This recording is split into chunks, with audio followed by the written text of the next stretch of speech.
So I'm thinking about going to Vegas in the fall when the weather cools down a little bit.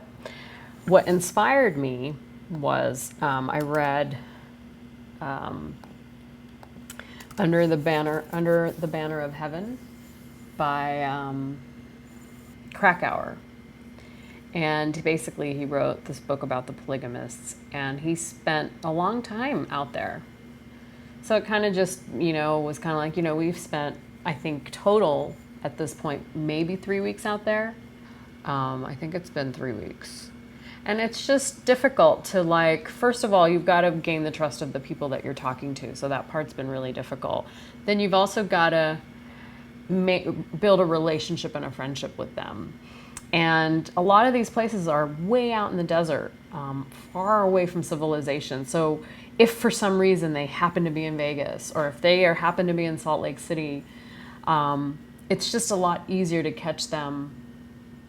If you're around, if you're only there for a week here and there, you just don't really get an opportunity to meet with people and develop long-term friendships. I mean, you're making a film. Granted, really it's like investigative reporting, but at the end of the day, these are people's lives, prostitutes, sex workers, and polygamists, and we're going to expose their lives, yet not even be a part of it. So it just kind of made sense for me to go out there. I know we've gotten a lot of footage already, and this could potentially mean that instead of going into the post-production phase, we're still kind of in production phase if I meet more people and get more footage. But I still kind of think it's important to do that. Don't you think so? Right? Like, I mean, like if we just went straight into post-production right now, we could miss out on a lot of really important stuff that I think could make this, this film that much more powerful for the audience. I think, for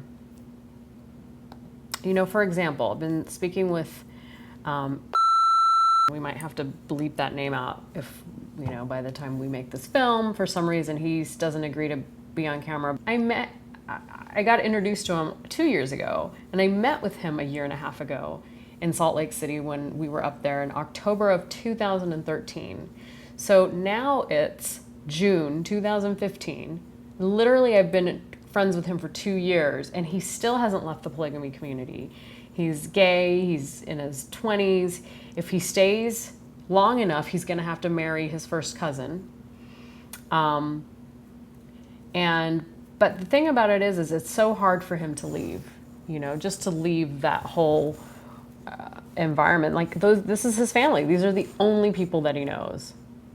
So, I get it. But he really wants to contribute to this film, and he really wants to be a part of it, but he's scared.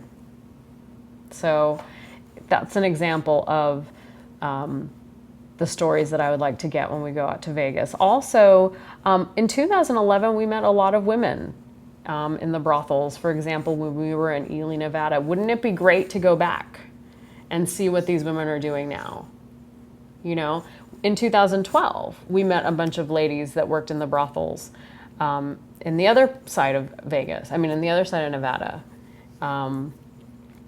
closer to Las Vegas. Wouldn't it be great to go back to Angels and see if those ladies are still there and talk to them one more time, just to see like what's changed? That way it's more than just an expose. It follows the lives of a few different people, right? That's potentially a good thing. And then, so it doesn't just become about, oh, here's the information about prostitution and polygamy. This is also a story about the lives of the people that we've met. So I think that would be kind of cool.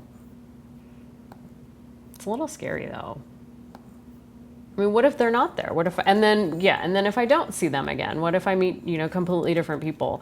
Well, I think that's, whatever happens, we'll deal with that.